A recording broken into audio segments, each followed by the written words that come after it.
Om.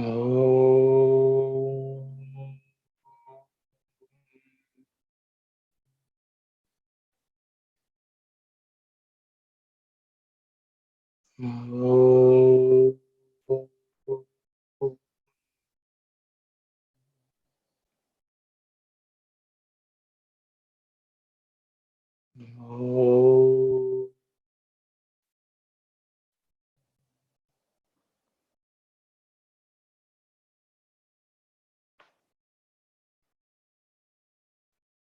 Om. Sahana Bhavatu. Sahanau Bhunaktu. Sahaviryam Karavavahai. तेजस्विनावधीतमस्तु मा विद्विषावहै।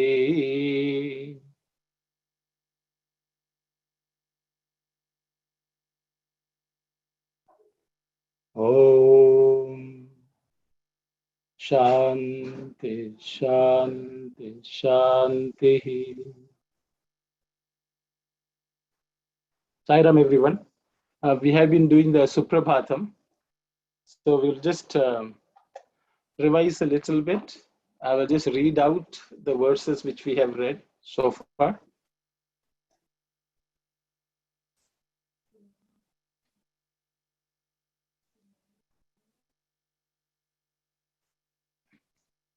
Ishwaramba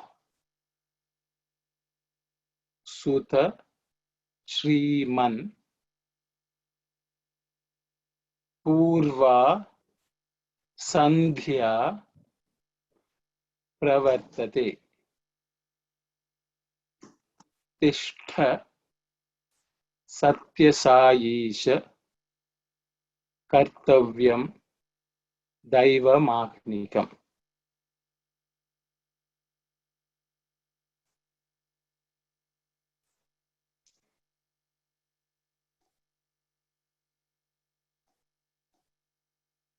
Uttishthottishtha Partisha Uttishtha Jagatipate Uttishtha Karunapurna Lokamangala Siddhaye.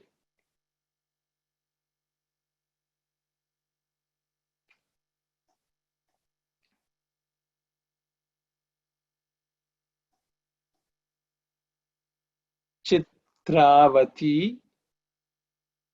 Tata Vishala Sushanta Saudhe Tishtanti Sevaka Janastava Darshanartham Aditya Kanti Ranubhati Samasta Lokan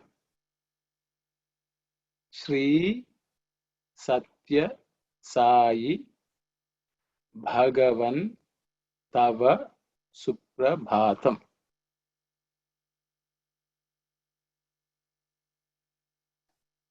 So the thing is, today I thought I will take a small break from the Suprabhatam continuation because there were few grammatical aspects which came, which I did not dwell too much. I talked about it. There are verbs which we have come across, and there are certain pronouns we have come across.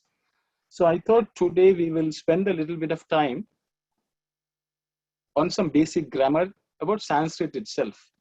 Because otherwise, people may feel this has become not a Sanskrit class, but some philosophical class because we look at meanings and discuss. So I thought I will go back to some grammar, basic Sanskrit language itself, just the linguistic aspects. So I hope it's okay with all of you. I'm going to introduce something called pronouns. In Sanskrit, it's called Sarvanama. Sarvanama means pronoun in English. Sarva means all, Nama means name. So all names. So these are nouns, names, which can be applied to everything in this world. So Sarvanama. So that's the word here. Sarva, Sarva, Nama. Sarvanama. Okay. So I'm going to start with the word which all of you may be familiar. I think I've already talked about it.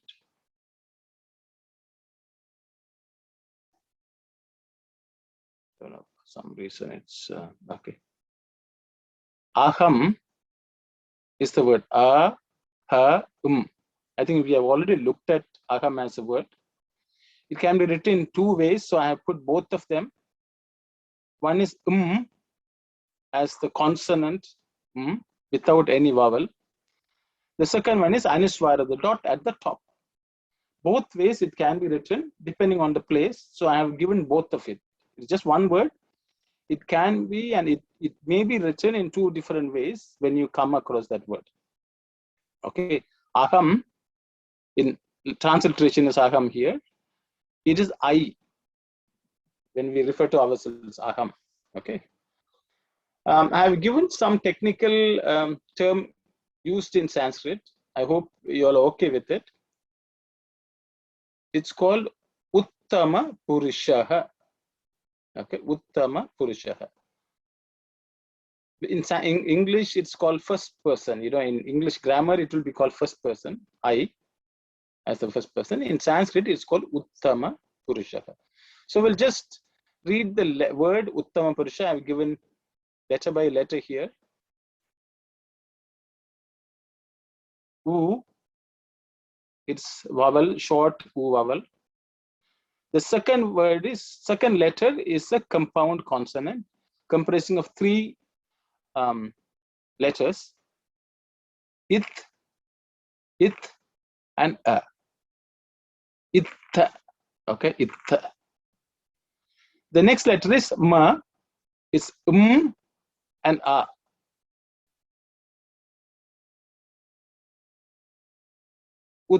So uttama, uttama.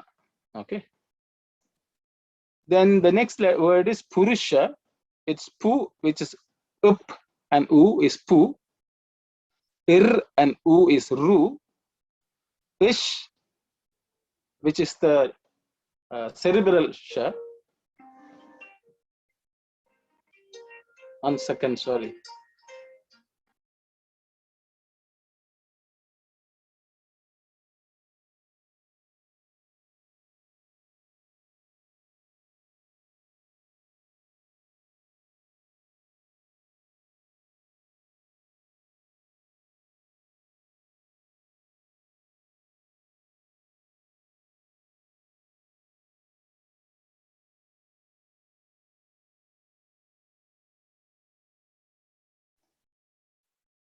I'm very sorry. Okay. So I will just read again. Uttama Purusha. Uttama Puru. This is the cerebral sha. The tongue should be pointing up. Ish, is sha, and then with the visarga, Purushaha. Okay. Just to read Uttama Purushaha. So the first person is called Uttama Purusha. Let's look at the meaning of the word. Uttama means best, excellent. Okay. Purushaha, person. So I guess, it's we always consider ourselves the best. So the best in us is actually aham, which also is the Atman. Actually, when we refer to the best in us is the Atman. The body or mind can have some problem, but actually we are referring to the Atman. That is why it's called Uttama Purusha. That's okay. So it's a different usage. You can see how they have named them. Okay. So the next one is Madhyama Purusha. We'll look at the word. Maybe I will just read it.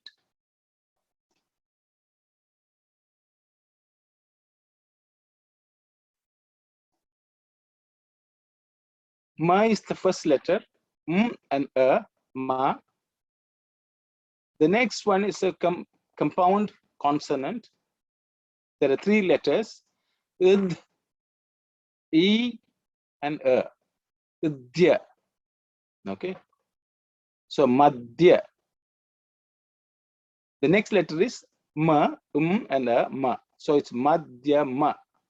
Mad, ma, idya, ma. Madhyama. The other word is, we have already seen it, but we'll just go over. Up and pu. As I have given the transliteration, I'm very sorry about it. No doubt it is.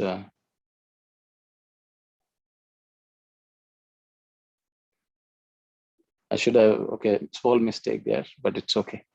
So I will read here.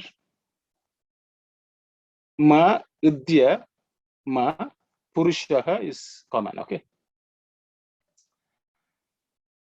The word in Sanskrit is tvam. Tvam is it, u, it's also a compound consonant. It, u, and is twa, tvam. Whether you use ma, consonant, or you can use an anuswara. Both can be used, and you will come across both when you're reading. Tvam means you. Okay, tvam means you. Madhyama means middle, something in the middle. Okay. And Purusha, someone in the middle. It's a second person. You are always in the middle, between I and. We'll see how it can be Madhyama. Why is it in the middle? But in English, it's called second person. Okay.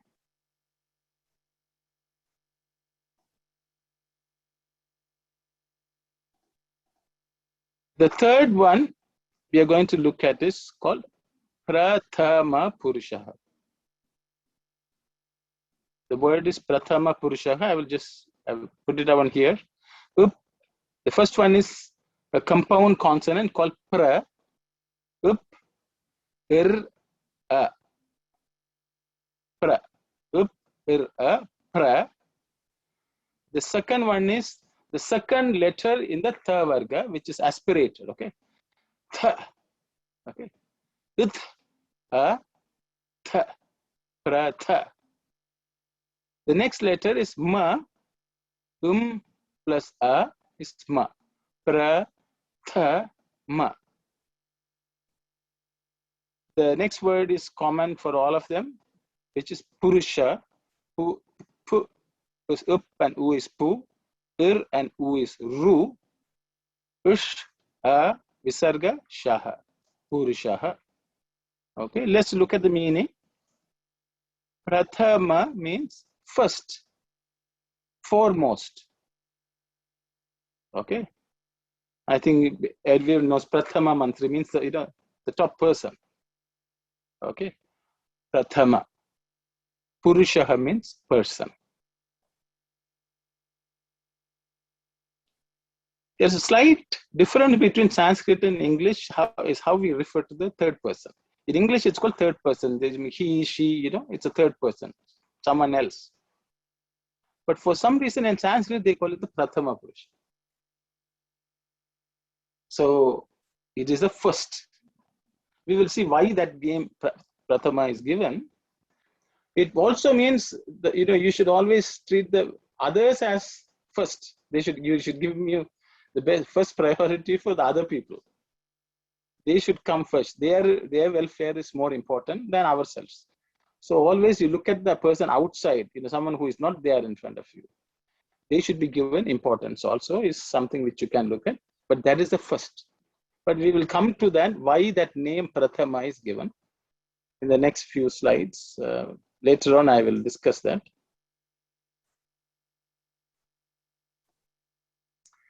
See, this third person, there is a small difference between first person and second person.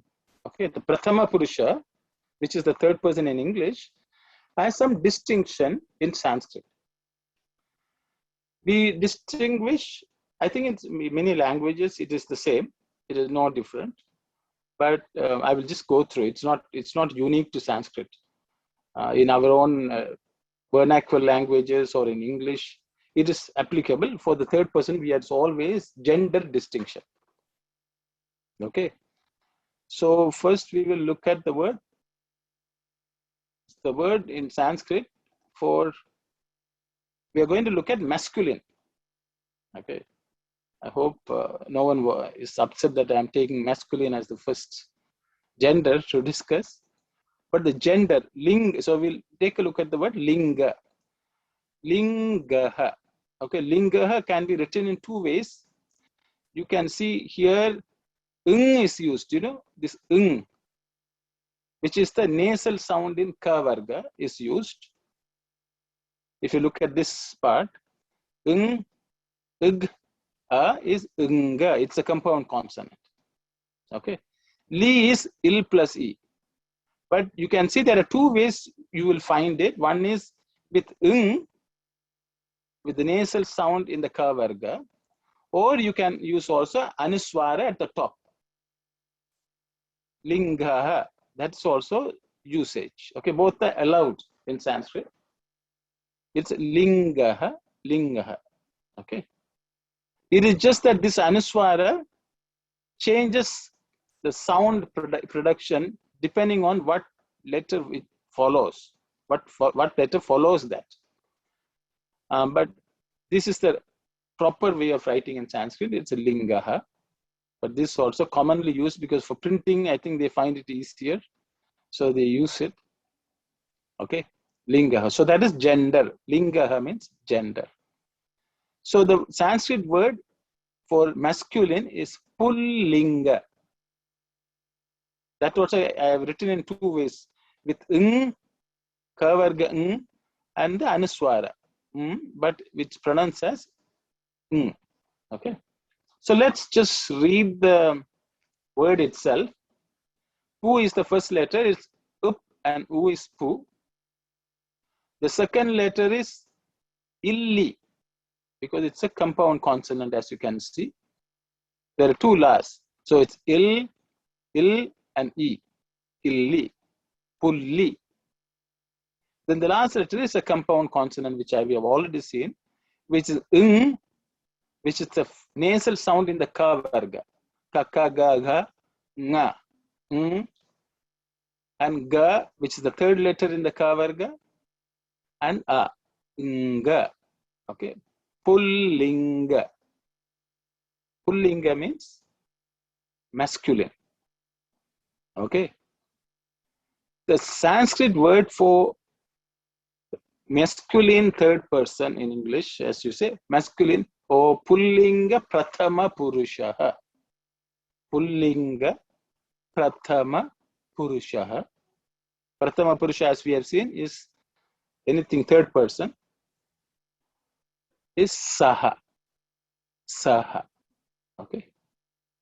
The sa and the visarga. So saha is a word which you will see.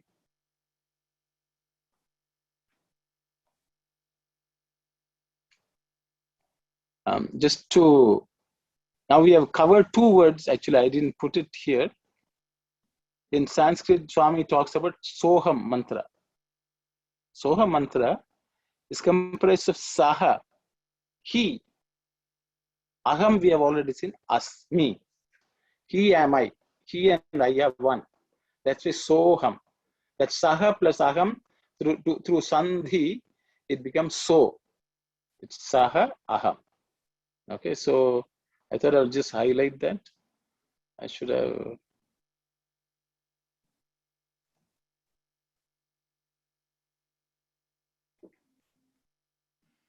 Then we will go to the feminine.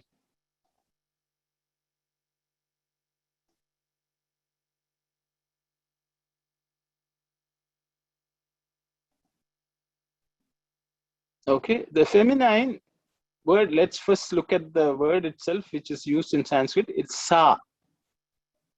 It's a elongated akara with sis. So it's sa. Okay. The word which is used is strilinga. It can be written in two different ways. As I saw, it's ing and anuswara.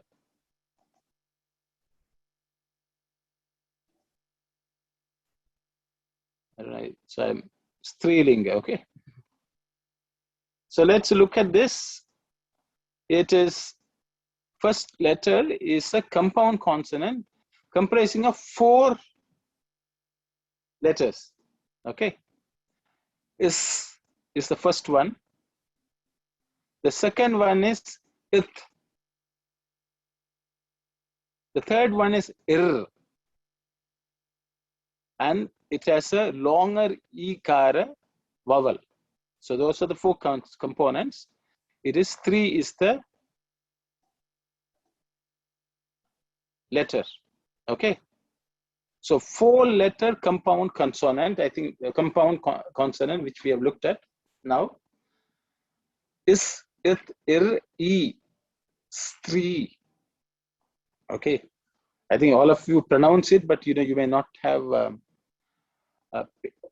realize that it's a 4 compound consonant letter because it's written as one single letter in Sanskrit.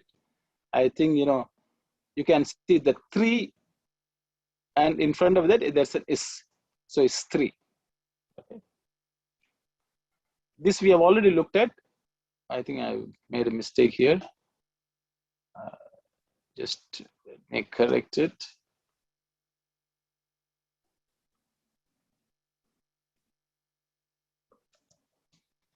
Il and E is illi, unga, stri. Oh, sorry. I think I'm right. Sorry. This is wrong, but it's okay.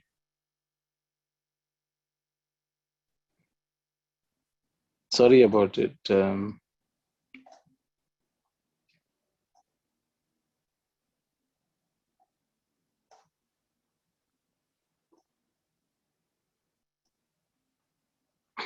Okay. Il and E gives you E. Li.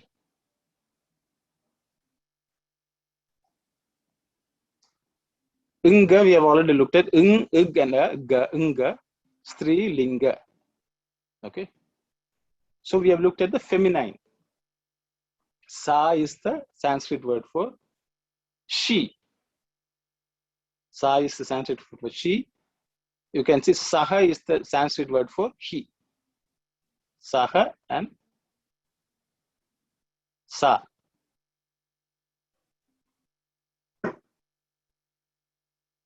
So let's go to the next one. Now we are going to what's called neuter gender. Neuter. In English, it's it usually. In Sanskrit, the word is tat. Ta and it. Tat. And the word in Sanskrit used is called napum saka linga. It can be written, the linga can be written in 2 ways I have showed here. But let's read the word, okay? Na is the first letter. It's in plus a is na. The second letter is pum. Up, u, and anuswara pum. Na pum. The third letter is plus a is sa. Na pum sa. Ka. Ut plus a is ka. Na pum sa ka. Li. Il and E is li. Unga ha. We have already looked at ung, ug, and visarga ungaha. Okay. Napumsaka lingaha. Okay.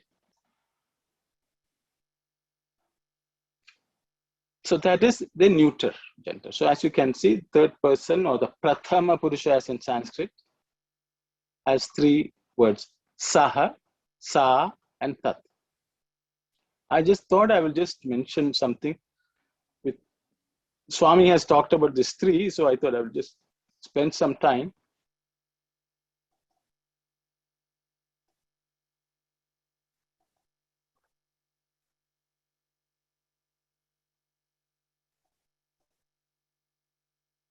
See, Swami always says each letter has certain energy. So if you look at the word is, Swami says is stands for sattvic. It stands for tamas. Where stands for rajas. Sattva, tamas, and rajas, which is energized, and that is what S3 is. That means Swami says always the first quality for a woman should be sattva. Sattva should be in highest quantity. Tamas is the second quality. And the last one should be rajas. Such a person is called Stri, Swami says. And whereas Pullinga, it's more rajas. But a woman is always blessed with all three qualities, but in different proportion. And sattva is the topmost one, Swami says. If you look at using the same thing, Napumsakalinga also is tamas is first, pum is masculine or rajas, and sa is sattvic is the last. So that's also sometimes referred, but because each letter has certain vibration. Like sai, the more we say, sattvic quality will increase in us. Satya, sai, like that. Okay, so I thought I would just mention how each of the sound also energizes us in different ways.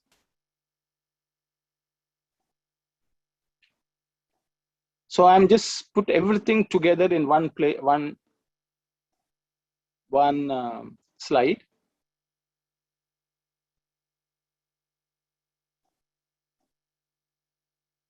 So Sarvanama is the pronoun. Sarvanama. Here I have what I call Purusha. So Uttama Purusha is first person. Madhyama Purusha is the middle person or second person in English. Prathama Purusha is, the meaning is first person, but in English we refer to as the third person, somebody else. The Prathama Purusha has three linga bheda. That means distinction based on gender. Pullinga, Strilinga, Napumsaka linga. Okay. Visarga is missing here, but both ways you can use it. I've introduced another word called Ekavachanam. Okay. Ekavachanam, I didn't put the letters individually because there are no complex letters. The first one is A. The second letter is Ka, Va, Cha, Na, Eka, Vachanam. Okay. Eka meaning, let's look at the meaning. Eka means one. Vachanam has many meanings, but in this context, it means number. So Eka Vachanam means one number. Which, so in English, if you were to translate, it is singular. We have not looked at plural yet. Today we will just only look at singular. So the I is called Aham. You is called Tvam. Saha is she. Sorry, he is Saha. Sa is she. Tat is it or that. Saha, sa, tat. Aham, tvam, saha, sa, tat. All of them are singular words. We denote only one person. Okay.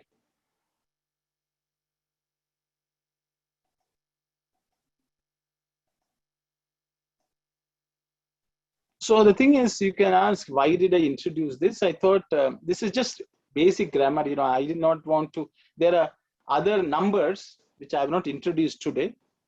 I didn't know whether it will be too much, so I avoided, introducing others. But we will just go over. So because now we have learned a few simple words, because this is all about, practical use of Sai organization, Sai literature. So I'm going to introduce where we can use it also. In some sense, you may have heard about it. So I'm going to spend some time on some great sayings. I'm introduced something called Mahavakyam. Mahavakyam, which basically means great saying. Maha means great. Vakyam means saying. Okay. Let's just read the word Mahavakyam first. Plus a gives ma. Plus a gives us ha. Maha. The next letter is va. U plus a, longer akara, akara, va. The next letter is a compound consonant. It has ik, e, and a. Ikya. Okay. Ik, e, ikya. The last letter is Mahavakyam. Okay, Mahavakyam. Because in Sanskrit or in Vedic literature, there are considered to be 4 Mahavakyas. Okay, they are taken from various Upanishads and considered the essence of Sanatana Dharma, or the essence of the Vedas themselves. Swami often quotes it, and I think all of you also may know most of them. So I thought I will spend some time, because 2 of them use these pronouns. So it's application, practical application of the words which we have learned from a spiritual sense. The first Mahavakya, which many of you may have heard, is Aham Brahmasmi. Okay, it basically there are 3 words: Aham, Brahma, and Asmi. The Aham means I. We already looked at Aham means I. Brahma, I have translated as Brahman, God. Asmi means am, I am. Okay, I, Brahman, am.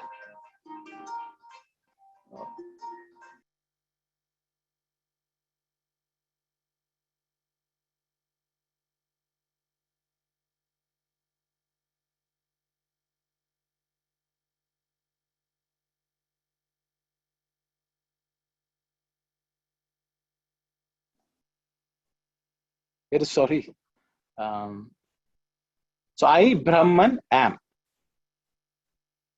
Let's read the entire saying or statement. Okay, I is the first letter. The second letter here with Anuswara is a compound consonant. A, aham, hum. Okay, is ha, Anuswara, aham. The next letter is a compound consonant, comprises of ub, ir, and bra.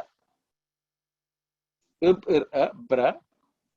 The next letter is ma, because I've used as Brahma.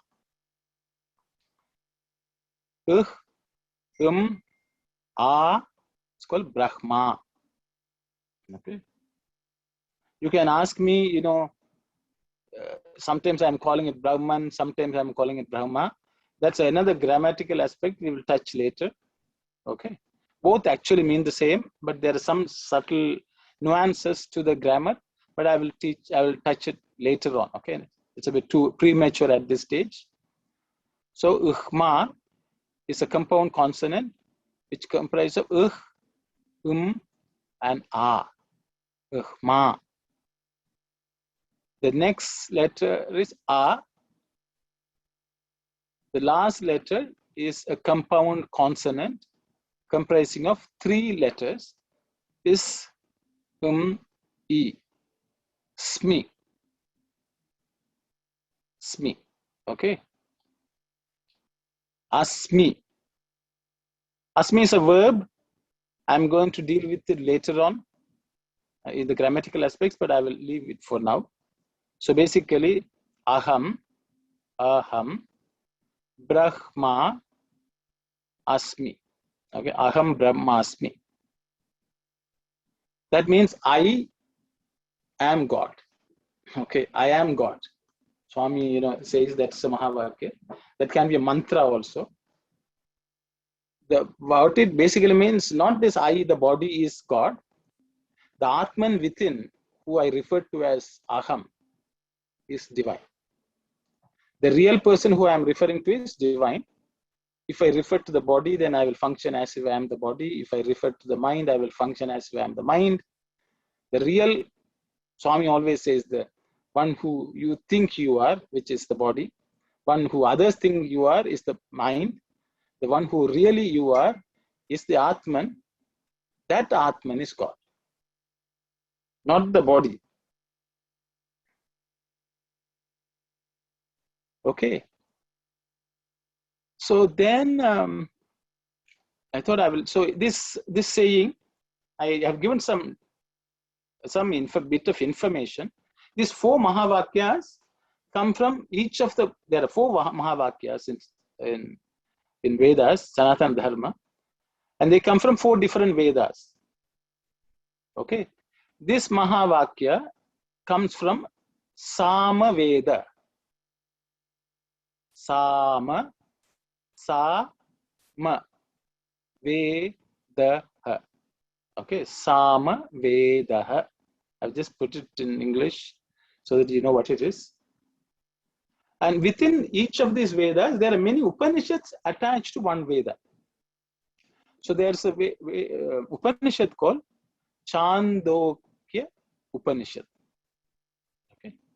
If you will read Swami's Upanishad Vahini, you will see a chapter on Chandogya Upanishad. I have not given the detail letter reading. If you all want, I will do it. But I thought I will just, you'll have to graduate to the next level of not going through each letter. So I'm slowly introducing this. I hope it's okay. I will like your feedback. Cha is the second letter in the Cha Varga, aspirated Cha. Chan. The next letter is a compound consonant comprising of in, id, and o. Indo. Chando. The next one is also a compound consonant. It's ig, ya. Chandogya. Then the next word is Upanishad, is U, Pa, Ni, Sha, It. Upanishad. Again, here also, some people may see, okay, sometime why have I put D when it is It? I will, because this is the way normally written in English. Upanishad and Upanishadaha are Sanskrit terms, but Upanishad is generally in Hindi, that's the way they refer to it. So D has become very popular. So I've just put it here as D so you all understand. But in Sanskrit, it's written in Upanishad. Okay. Upanishadaha is also acceptable, but I will not go into it too much grammar at this point in time. But for just for your information, this Aham Brahmasmi is a Mahavakya, which comes from Chandogya Upanishad in the Sama Veda. Okay. The next Mahavakya is Tattvamasi. Tat and Tvam and Asi. Tat means that, Tvam means you, Asi means are. It's a verb. Okay, just like Asmi, Asi is also a verb. Okay. That I think maybe next week I will cover some of this. For now, I will just leave it. We'll just read the letters here. Ta is it plus a is ta. the next letter is a compound consonant comprising of 4 components, letters, okay? It, wa, a. Sorry, uv and a. It, uv, a. Itva, okay? Tatva. The next letter is ma. Plus a is ma. The last letter is C, which is plus E is C. Tatvamasi. Actually, it's comprised of 3 words, which is tat, tvam, asi. Tat is that, tvam means you, asi means are. Sometimes you can wonder whether the word that came from the Sanskrit tat. So as you can see, we covered pronouns aham, tvam, and tat. All these have come in these Mahavakyas. Okay. So this Mahavakya Tattvamasi comes from the Yajurveda. So this is the way it is written. Ya, Ju. This one is a compound consonant. There's a hook at the top which is ir, ve, daha. Yajur, vedaha. Okay. This is irve. There's a ir and uv and a. Okay. Irve, daha. Yajur, vedaha. The Upanishad is called Brihadaranyaka Upanishad. Okay. Br is the first letter, which is ub plus r, vowel r. Br. Okay. Br, ha, da, ra. Then it's a compound consonant unya. Unya. The last letter is ka.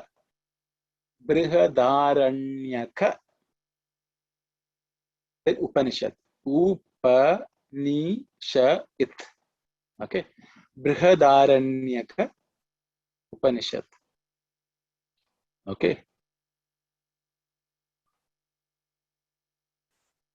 So, I thought, you have learned the pronouns. You might as well see where it's applied in spiritual literature, and Swami also uses it. Okay. I thought I will just spend, in many language, we always use the word tattvam. Actually, the tattvam comes from here.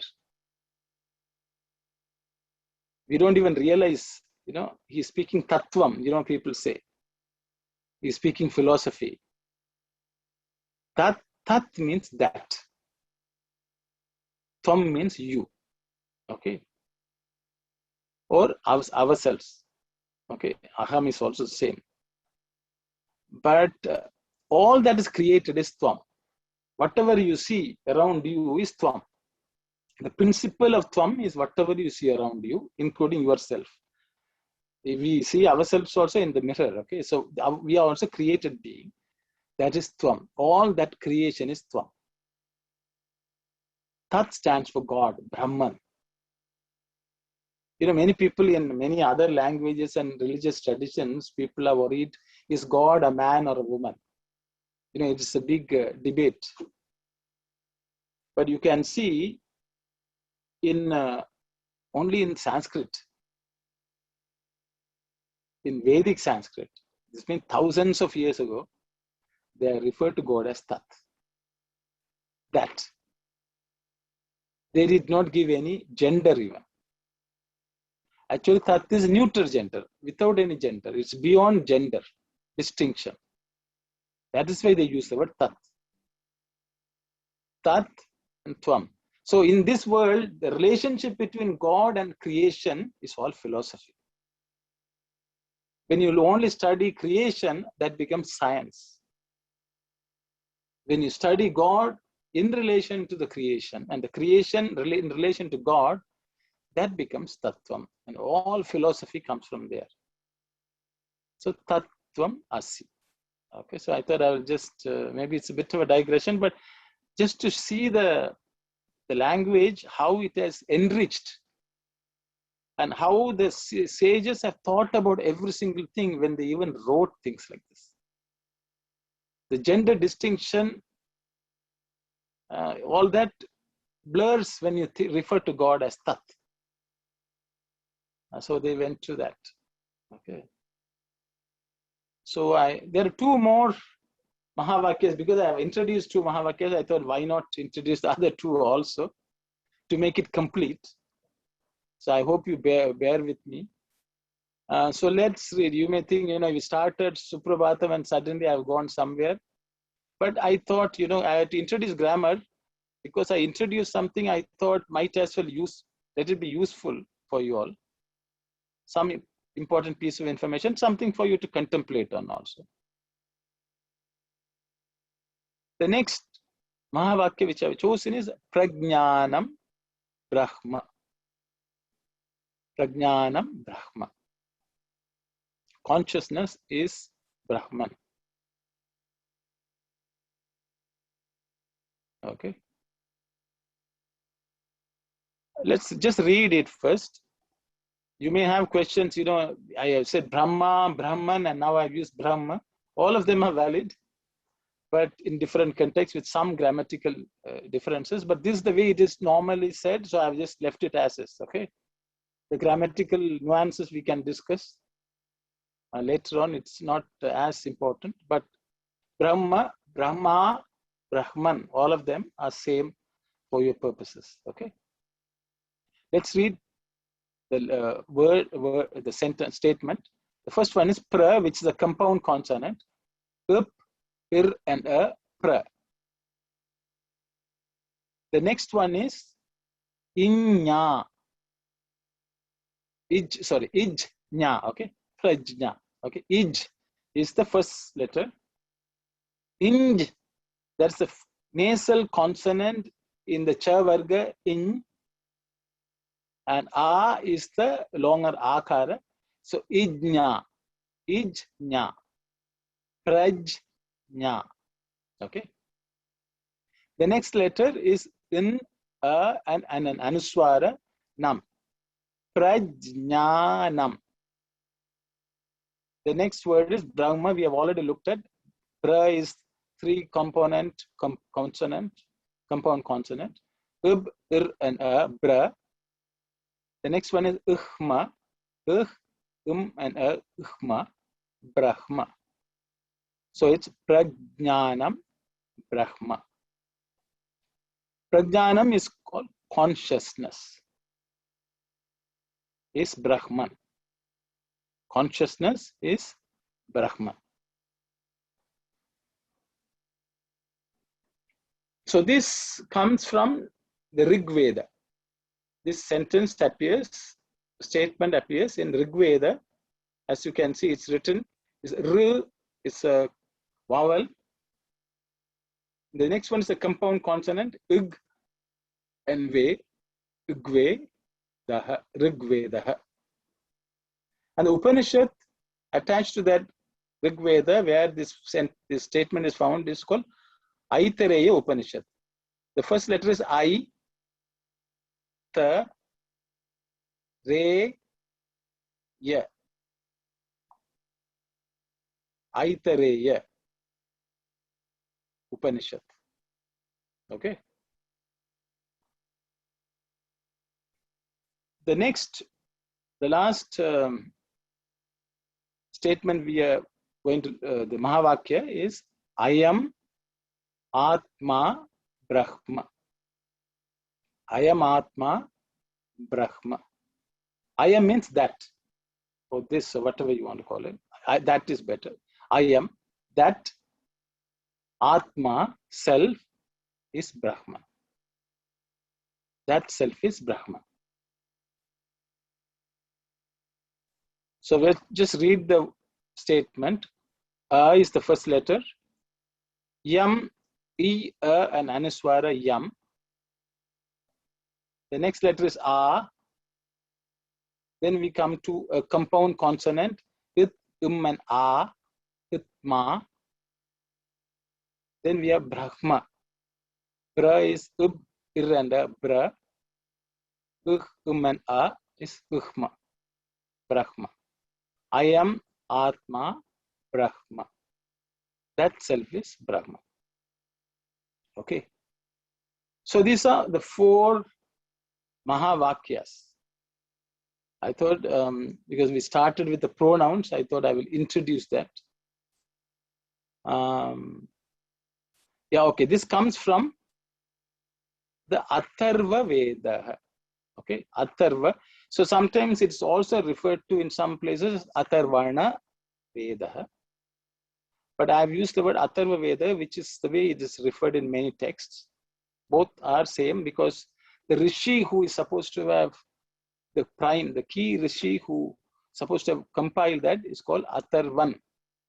Atharvan. So that's Atharvana Veda is also given. But Atharva Veda. Okay. Atharva Veda, I don't know whether most of you know, it is a later addition to the three Vedas which Vyasa compiled. But Atharva is the 4th Veda. Atharvan Maharshi was instrumental in it. And the Upanishad, which comes from, which is attached to Atharvan Veda, is called Mandukya Upanishad. Okay. Ma is the first letter. Next one is a compound consonant, Ndu. Ndu. The next one is also a compound consonant. It's called Ukya. So Mandukya Upanishad. Okay, Mandukya Upanishad is attached to Atharva Veda, or Atharvana Veda. And this statement, I am Atma Brahma. That Atma is Brahman, comes in that Upanishad. So that's the 4th Mahavakya. So we have looked at 4 Vakyas. Let's just go over them. Aham Brahmasmi. Aham Brahmasmi. I am divine. I am God. I Brahman am. I am Brahman in English, if you want to write in proper English. I am Brahman. I am God. Tat Tvam Asi. Tat Tvam Asi. That you are. It's also written as that thou art in some places. That thou art. I have just kept it simple here. That you are. Modern English, which people will understand. Tat Tvam Asi. In that and you are one. It's like a statement pointed at us so that we realize that we are that. We should not have even gender discrimination. When we refer to ourselves, we should see that we are that divine spark. The body has gender identification, but the Atman does not. So the next one is Prajnanam Brahma. Prajnanam Brahma. Consciousness, Prajnanam. So Prajnanam is what we experience in its fullness in deep sleep. Even though we have consciousness when we are around, when we sleep, that consciousness exists without any modification. That consciousness is called Brahman. Okay, Prajnanam, Prajnanam, Brahma. The last one is I am Atma Brahma. That Atman is Brahman. Okay, that Atman is Brahman. So Atman is that which is within us. Brahman is everywhere what we see is Brahman, which expands in this. Wherever we look, this expansive world, creation, and everything it contains is Brahman. That is God. Okay. So those are the 4 Mahavakyas I thought I will introduce. I don't know what I have done today is okay, whether it's too slow or too much. But I thought I will just introduce, please, Brother Dasan, you can go ahead. You have to unmute and speak, brother. So, Sairam, brother, if we can write it down, how do you say it in Prajnanam in English, then easy for us to go through that one. That decide that how do you say it, Prajnanam in English, then we can go through that letters each, Transliteration, you want to say? Yes, brother. In English? Yeah, English. English Yeah, transliteration you want? Yes, please. So if you write it down beside that one, Prajnanam, then we can easy to practice. Okay. Sorry. Thank you, brother. No problem. I can just do it for you.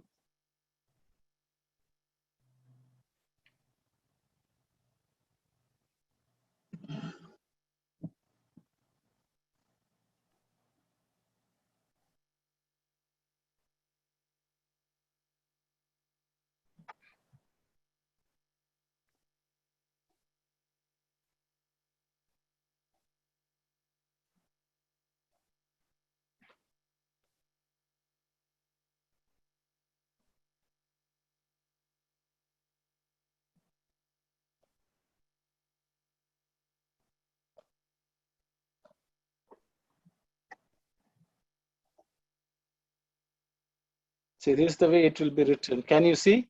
Yes, brother. Thank you. You want me to copy it there and? Yes, brother.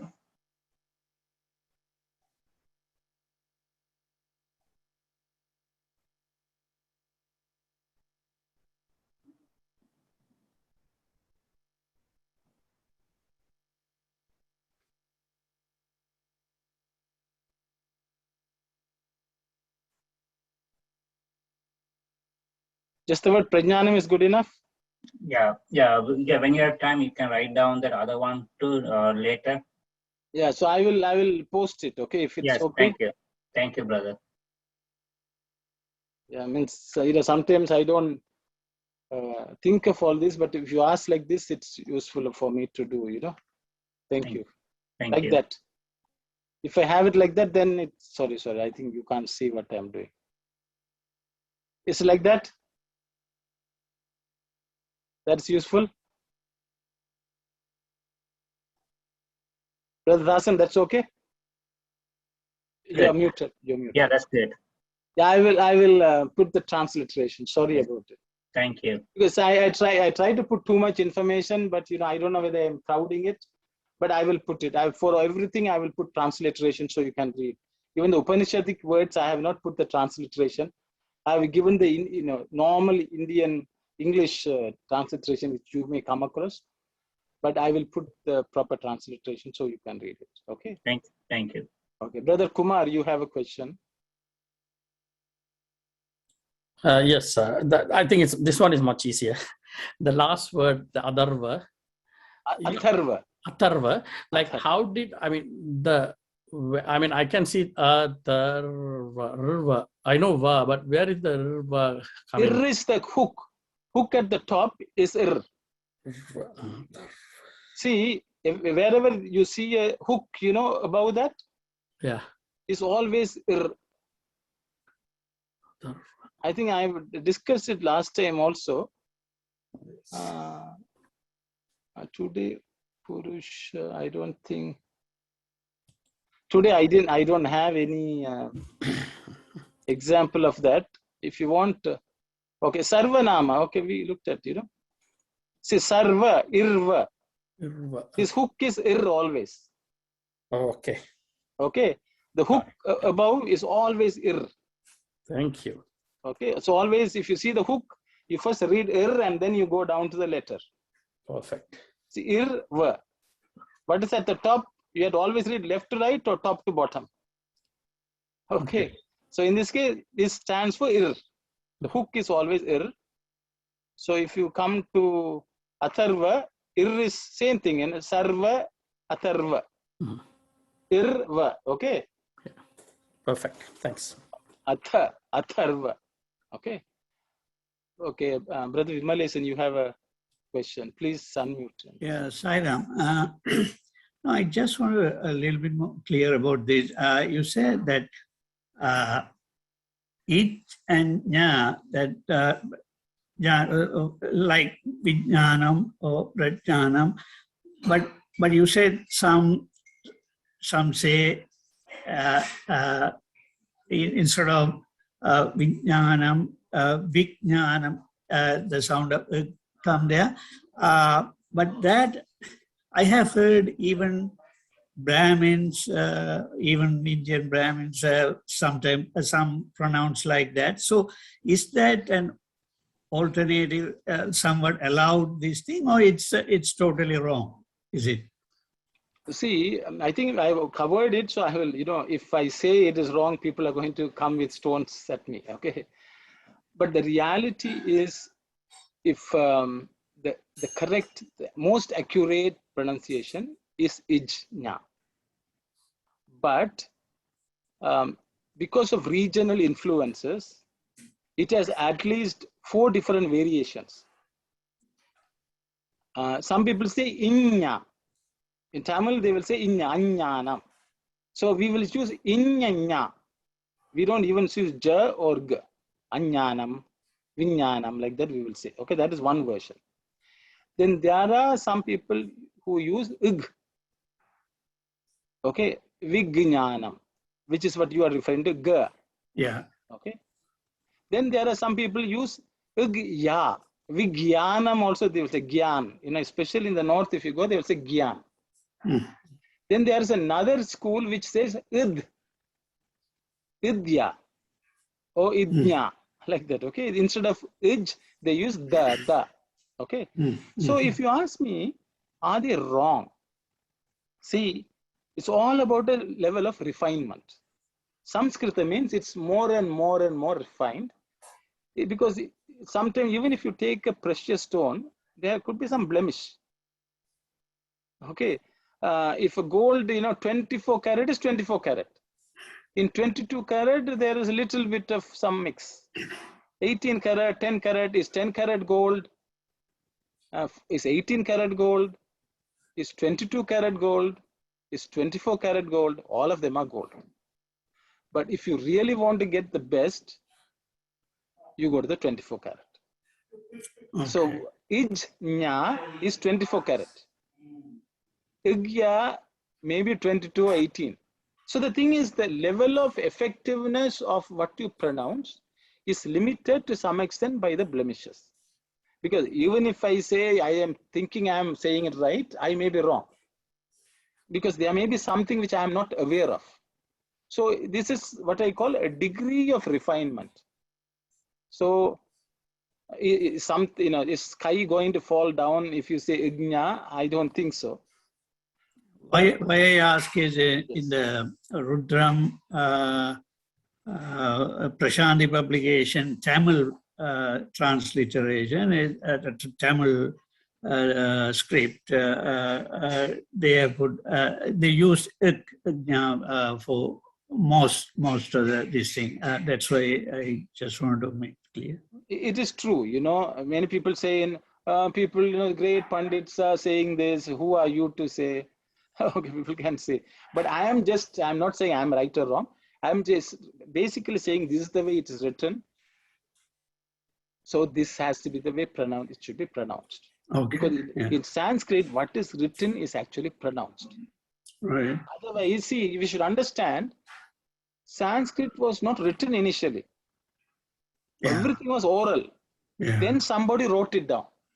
Okay. Right. Yeah. So the thing is, why even let's take the Brahma. Everyone, universally, you would have heard people say Umha.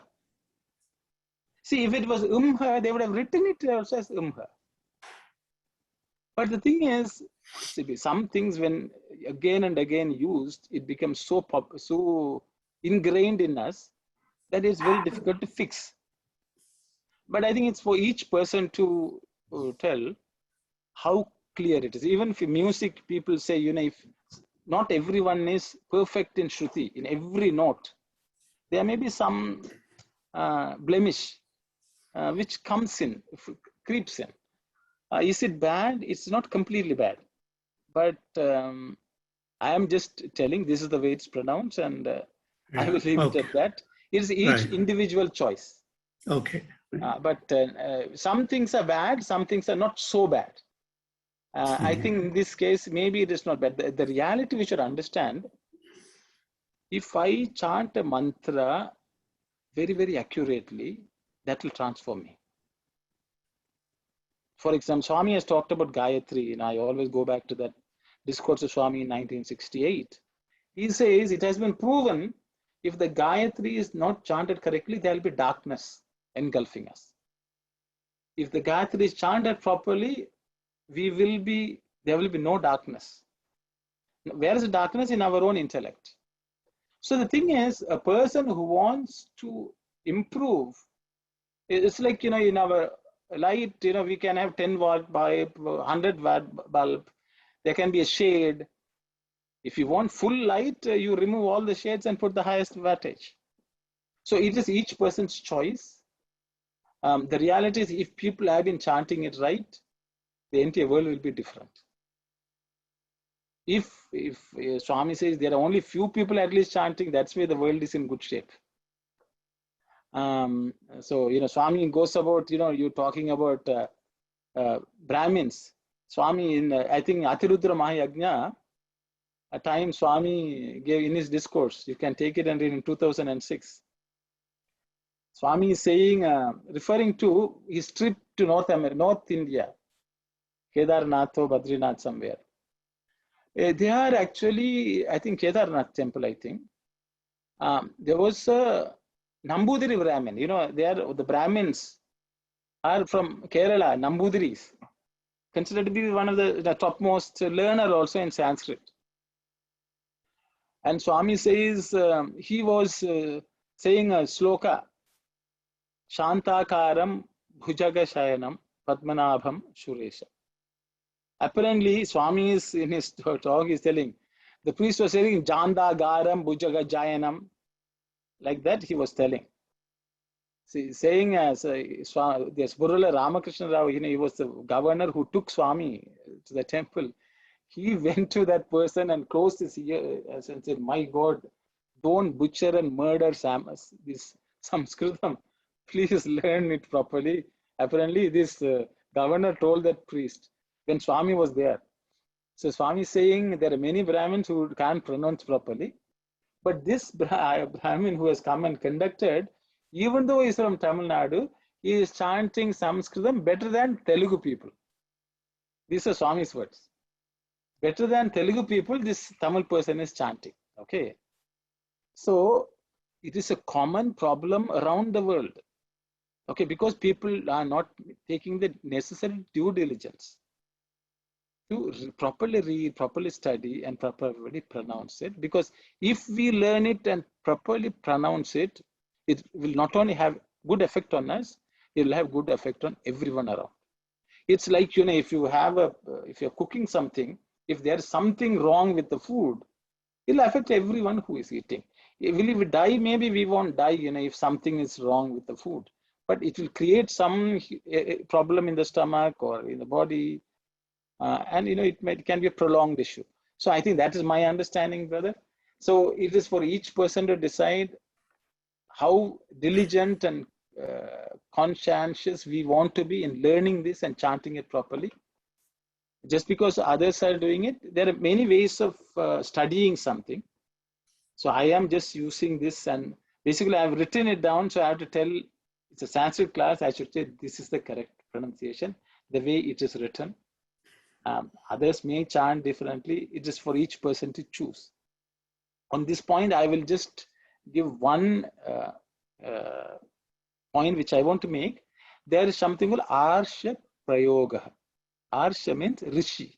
Rishi is usage. Okay.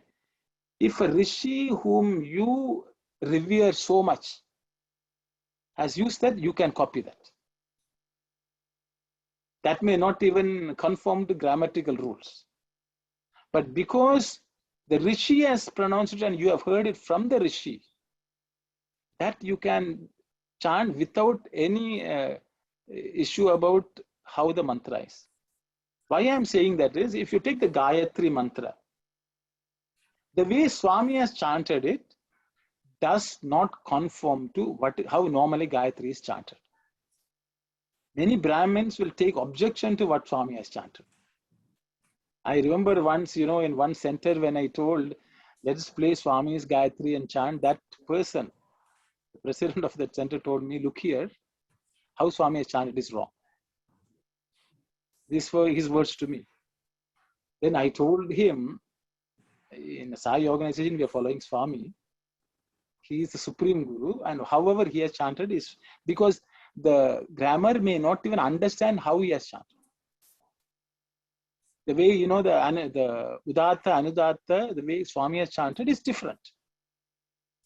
But because Swami has chanted it, and we believe who Swami is, we can just copy it. And, you know, if anyone comes and argues, I will say, yes, maybe wrong from the way you have learned it. But because for us, Swami is more important than the mantra. And so how he has chanted is the final authority for me. So those are things we have to take into consideration whenever we are doing. If you have learned from a guru and you like the guru, you can chant. There are many people say Brahma is acceptable to Kanchi Periyava, you know. So whoever considers him as an authority, someone whom they want to follow, they can follow. As you said, no, just because Swami said that, we just have to follow him. There's no second question about it. But some devotees might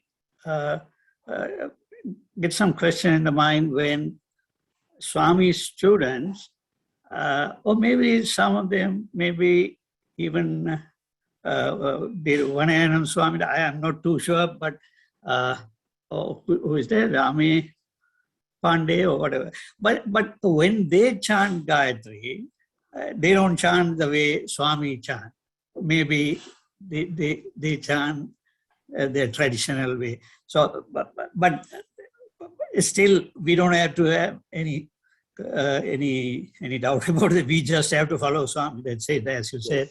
But many times, brother, many people say Swami has said. Okay, many people can say Swami, this is the way he told me. Okay, Swami gave me a command. You know, it is, if I have not heard it, it's not my command. It is for that person. You know, that's the way I look at it. Okay, Swami, whatever the public has to know, has already told in public. You should hear it in a discourse, or you should read it in a Vahini. That is directly from Swami. And but what happens is, you know, in our path to spirituality, we rely on this person or that person to some extent. But Swami says, if you became my devotee listening to somebody, then you are not my devotee, you are their devotee. If you read a book and come to me, then you are a devotee of a book, not me. Because if you read something else, then you will say Sai Baba is wrong. Because many things which in this world we do is based on what others say. It's natural. But Swami says, use your own discrimination and evaluate based on where and who, what person is. So in this case, this is the way it is written for centuries and decades, and this is the way it should be pronounced, is my personal view. But if I respect someone so much, not because, you know, see, I am also a devotee, you are also a devotee, Swami's devotees are saying that also. See, in my view, you have to diligently follow what the Guru said, who you are really following. People may think otherwise, but it's for each person's conviction ultimately. You know, I'm not saying this is better or that's better. We have to choose and we follow, and whatever we follow, we get the benefit of. Sorry, I don't know if I dwell too much on it. So that's why I don't want to declare something is wrong. I will say it's not accurate and it is not in accordance with how it is written. And according to grammatical rules. You know, I spent a lot of time, years studying this because I had same questions. At some point you had to say, Swami is your guru and you are the student. You look at through the books, pray to Swami for guidance, and hope with the intelligence he gives, we can proceed. Ultimately, once we come to that stage, we should not listen to others, or we can listen to others, but we should take it with a pinch of salt. That they could be wrong at times, and we have to do our own due diligence and evaluate for ourselves. Brother Kumar, you have put up your hand but you took it down. No, I don't want to talk from that perspective. I know I'm not part of the Sai devotee school. So anyway, Sairam and Beshivam, I think I always talk to some people in this group. I know someone's here. I think when we read Tiruvasakam, when we start singing Tiruvasakam, we cannot have different meaning when we sing, because that's the beauty of Tiruvasakam. When we recite Tiruvasakam or even Tirumantarams, the Tamil word or the Tamil word, when we change, it will change. You cannot change because you got to sing it as it is, the way it is. I was trying to bring that forward. I know a lot of Tamils, if you are here, I'm not trying to I'm not trying to force people, but it's the best that we also should go back to reading Tiruvasakam and Tirumandaram, because those are so beautifully given for us by some of the great sages. I just wanted to mention here anyhow. Yes, brothers. Thank you. See, ultimately, it all depends on what our personal experiences. See, if we have, for example, when we are born, we are told by parents and others whom we respect, okay, this is a book. You should read. And the language also we learn from somebody. If appa, amma, every small word is somebody has taught. And they also teach us the meaning of those words. So those are the tools with which we start encountering and living in this world. So what happens is we use something and see what the benefit is, and then we make use of it.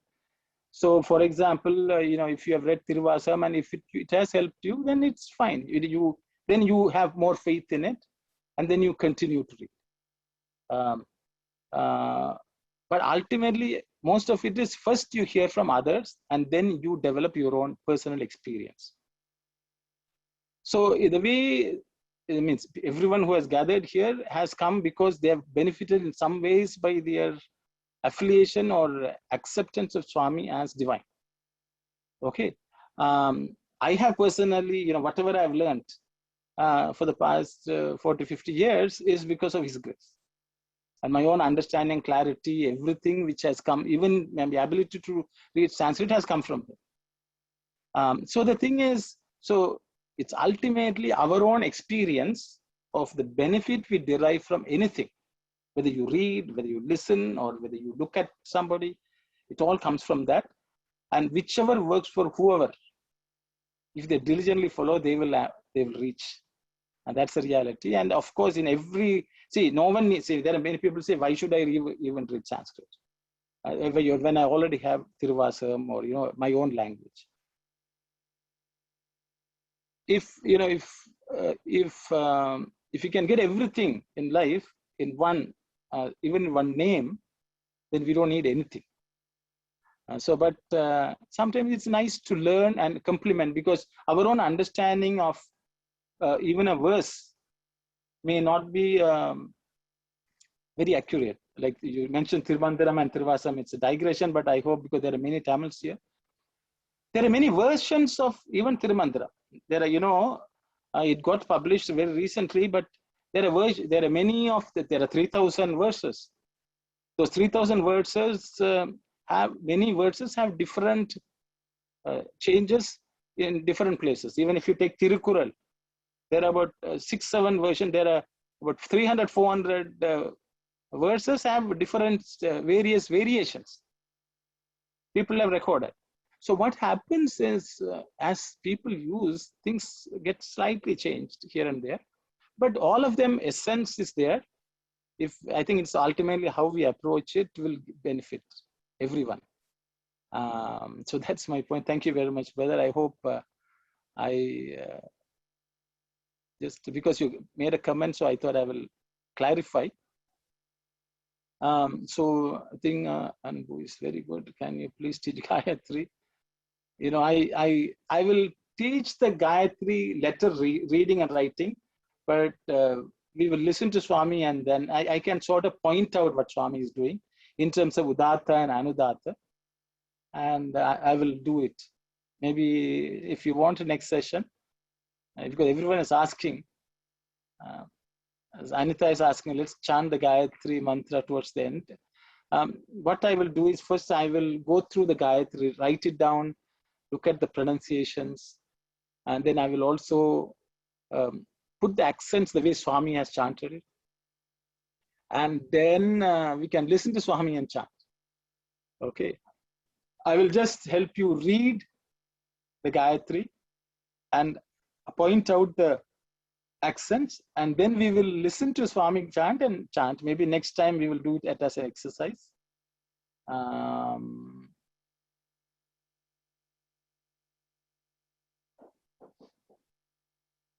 Yeah, everyone is asking about Gayatri, so I will be doing that, because the reality is one is to know. Reading I can help you with. Letters, these are the letters, this is the pronunciation I can help. I can also put the accents. But when you listen to what's called Guru Moolam, okay, the person who you are listening to has its own impact. There's an energy which comes, and the impact of that energy is immeasurable. That's all I can say, immeasurable, because once you practice Gayatri, you read certain things, it'll make it so clear. It's my personal experience. I don't know whether I think it has got clear. Some things which could not be understood, it makes it clear that's why for thousands of years, from the time Vishwamitra Rishi gave that gift to the world, Brahmanas, not only Brahmanas, all those who take Diksha, okay, they have always chanted and benefited immensely. So I think we will take it up for study next week. I think it's almost 10:30. I will stop here. Thanks for joining, and we'll continue next week. Then I will do Gayatri next week. It can be just a Gayatri session, I would say. It's an ocean, but we will just touch. I will share a little here and there, and then we can listen to Swami chant and chant it also. Okay, Sai Ram, everyone. We will close with Samastaloka. Yes. Sai Ram, brother. Just one announcement.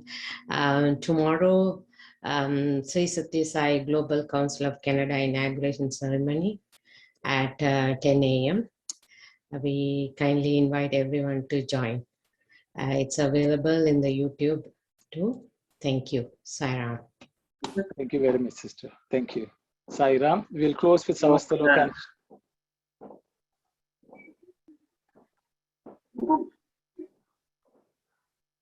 I don't know. Okay, Sai Ram.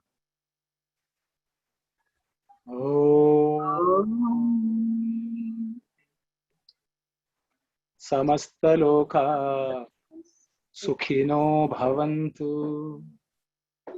Samastaloka Sukhino Bhavantu. Samastaloka Sukhino Bhavantu. Om Shanti Shanti Shanti. Sai Ram, everyone.